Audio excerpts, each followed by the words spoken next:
Bonjour et bienvenue sur Ourafa. Aujourd'hui, on va plonger dans un sujet qui se cache derrière chaque achat, chaque salaire, et même derrière la stabilité d'un pays. Qu'est-ce qu'une monnaie et comment en créer une ? Créer une monnaie ne se résume pas à imprimer des billets ou lancer un site web. C'est un processus complexe qui demande des ressources, de la confiance et une reconnaissance, parfois au niveau mondial. À la fin de cette vidéo, vous comprendrez ce qui définit une monnaie, ce qui lui donne de la valeur, les étapes concrètes de sa création, et pourquoi certaines monnaies s'effondrent alors que d'autres durent depuis des siècles.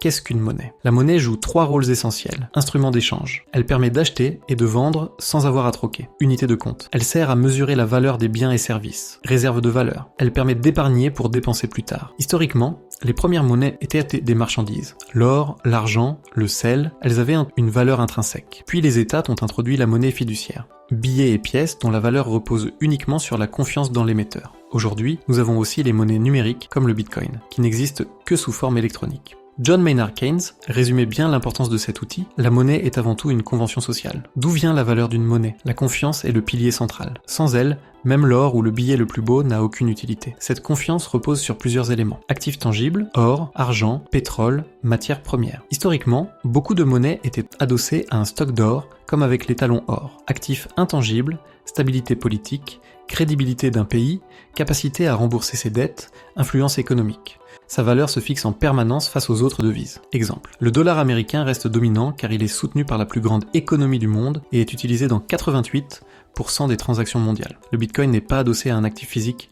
mais il est rare, 21 millions d'unités maximum, et reconnu sur les marchés, ce qui lui donne une valeur. Comment créer une monnaie ? Créer une monnaie implique plusieurs étapes clés. Une autorité d'émission, banque centrale pour une monnaie nationale, comme la BCE pour l'euro, réseau décentralisé pour une crypto-monnaie, Exert Bitcoin. Deuxième, des actifs de référence. Tangible, un stock d'or, de matières premières ou de devises étrangères. Intangible, influence économique, confiance des marchés. Troisième, un cadre légal. Définir qui peut utiliser la monnaie, comment elle est garantie et comment elle est échangée. Dans un État, cela implique des lois. Pour une crypto, ce sont des protocoles codés. Quatrième, l'intégration au marché financier. Plus une monnaie est échangée à l'international, plus elle gagne en crédibilité. Exemple, le yuan chinois est entré dans le panier des droits de tirage spéciaux du FMI en 2016, ce qui a renforcé sa légitimité. Milton Friedman disait « L'inflation est toujours et partout un phénomène monétaire ». En conclusion, la monnaie est bien plus qu'un bout de papier ou un code numérique. C'est un système complet, basé sur des actifs, des règles et surtout la confiance. Et vous, selon vous, l'avenir de la monnaie passera-t-il par un retour à l'or, par les monnaies numériques ou par un modèle totalement différent ? Réagissez en commentaire.